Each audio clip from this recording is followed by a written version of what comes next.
Okay, chapter 1, page 3 and 4, and possibly 5. I'm going to try to fit this all on there. Okay, so we were talking about variables. Variables are, what characteristic of each subject are we recording? What are we interested in? What are we going to ask about each of them? And these variables can be separated into two types of data, qualitative and quantitative. Qualitative is the descriptive labels. Labels can be numbers like zip codes.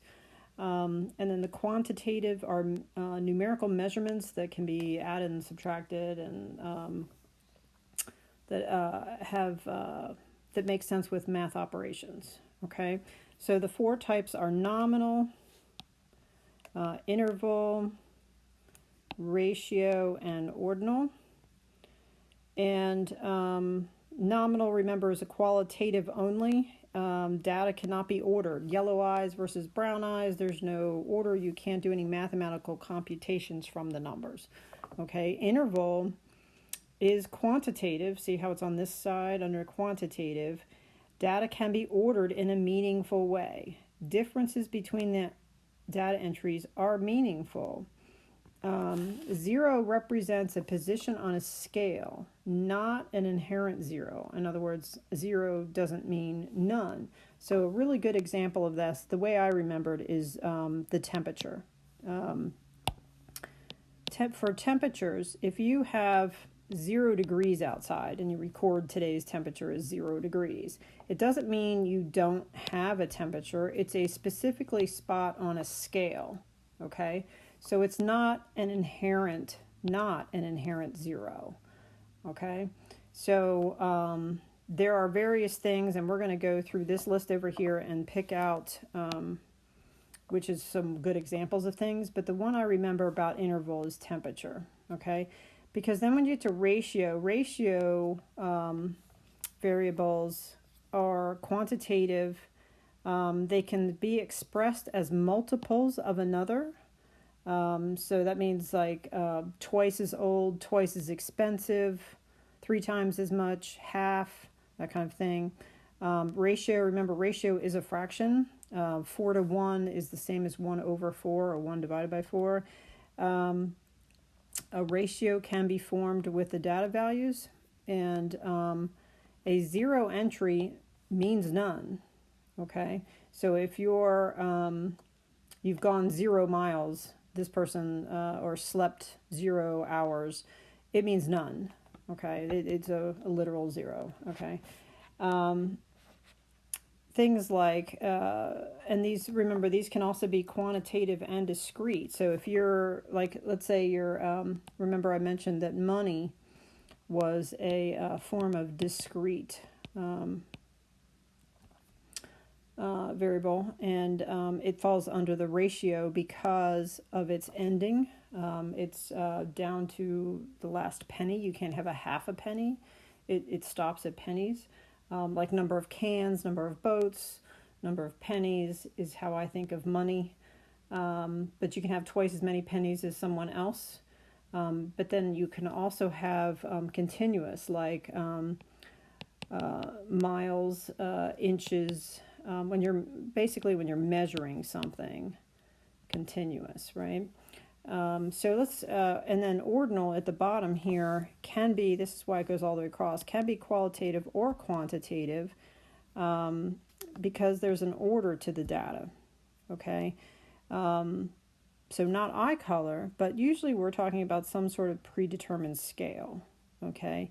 And it's not considered linear, and difference is not meaningful. The Likert scale goes from strongly agree to strongly disagree, or the other way around. But remember, neutral, somewhat agree, somewhat disagree. It makes no sense that you can add and subtract any answers. This is not 1, 2, 3, 4, but they're in order, right? There's an order to this. Also, maybe a pepper spicy hot scale. I don't know what the numbers are, but let's say there's like a 5 and a 10 and more. There's a Scottsdale, for how hot a pepper is. I'm not familiar with exactly that. But anyway, you can say one is hotter than the other. You can put them in an order. What you can't say, though, is, I want to be clear about that, is right here, the differences between the data is not meaningful. Meaning a 5 is not half as spicy as a 10 because we don't know what's behind the makeup of those numbers. Whoever predetermined this scale, we're not sure what that is. So it's also maybe like a happiness scale, like a lot of psychologists, how much does this hurt, from 0 to 10. It doesn't hurt twice as much, 5 to 10. It's based on different things.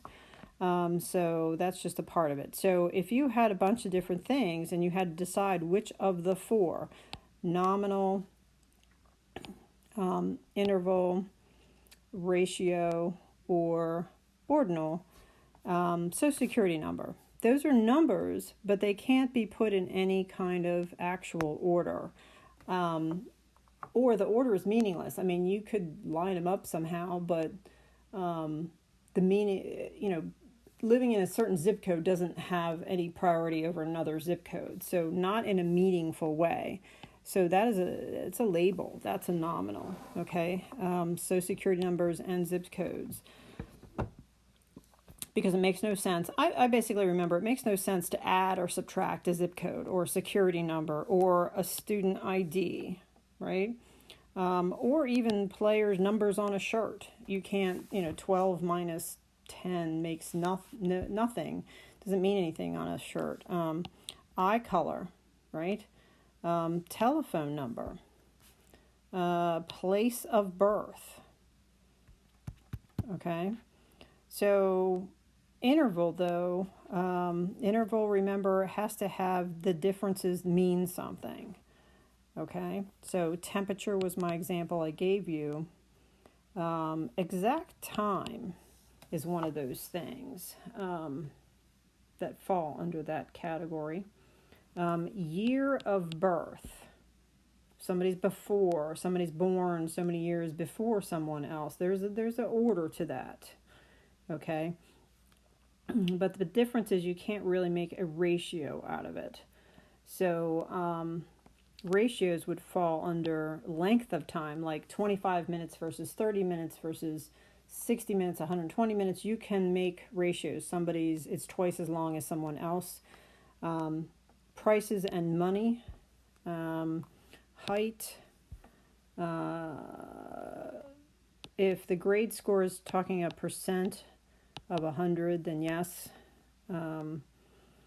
Let's see, age and birthday. If you have like month, day, year kind of thing, then that's just nominal because you can't really do much with that. But if you pull things apart and you talk about age, then yes, birth year can be ordered. So it gets a little tricky. Those are most of the examples I can think of. Okay, so let's practice this a little more. Would the variable in the next ones be qualitative or quantitative, continuous or discrete, level of measurement, descriptive or inferential? The eye color is what? Nominal. That's nominal, which is a qualitative. I'm going to go with QL and QN. Continuous or discrete. Let's see, every third person coming in. That sounds like a sample. And we have a statistic, which is a descriptive statistic, because that's what we got out of that. Because that's a sample.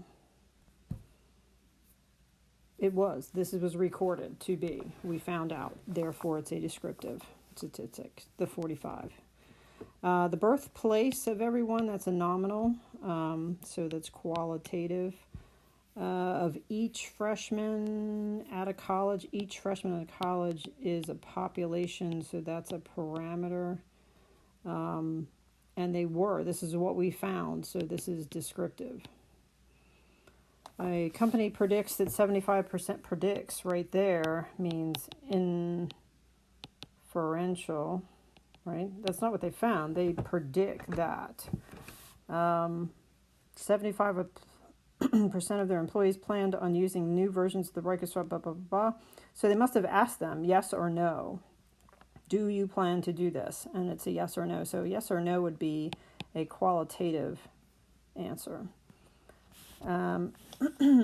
Ages of all 667 MBA graduates from this school increased by this. So they actually did. They checked it out. So it's a descriptive statistic. It's a descriptive parameter. Not that it asked me that, but it's a population, right? Because you have all. Means population. And we're talking about age. Age was what? That's a ratio, not a word. Okay, which means it's quantitative.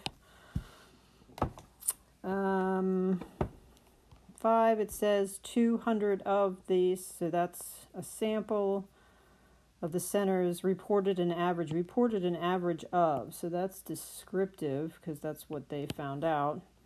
And what they found out was the average salary. So salaries are money, which is ratio, quantitative.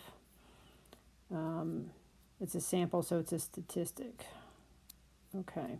College estimates 10% of the students will plan on traveling out of the country. 10% estimates. Estimates is inferential. That means they didn't find out, but if they'd asked them, they would have said either, yes, I'm going out of the country, or name the country they're at. So either way, that would be qualitative, and it would be nominal. Okay. All right. So practice number 2 says put a nominal, ordinal, interval, or ratio down. Just put the letter in there. When you have 3 political parties, you just have them. You just have a list. When you just have a list, that's nominal. Okay. Top sales region for the last 6 years. This is a list. Notice that this is repetitive. It's not an order of things. It's not in order of the best. It's just stating a list of the fact that these were the last 6. Okay, 5 teams in a college football, just top 5. These are the 5. It doesn't imply order, so it's a list.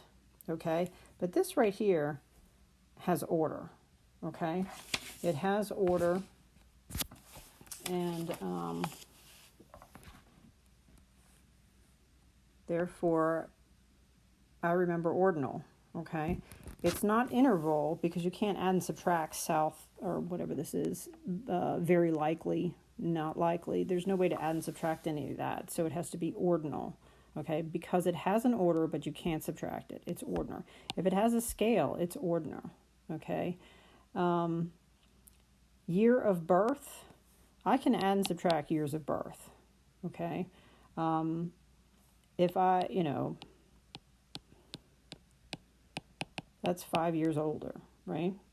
But you can't make a ratio out of that in a meaningful way. That doesn't mean anything, okay? But I can take the difference and I can order them, okay? IQ is a scale, in case you're not sure of that. It's definitely not an inherent 0.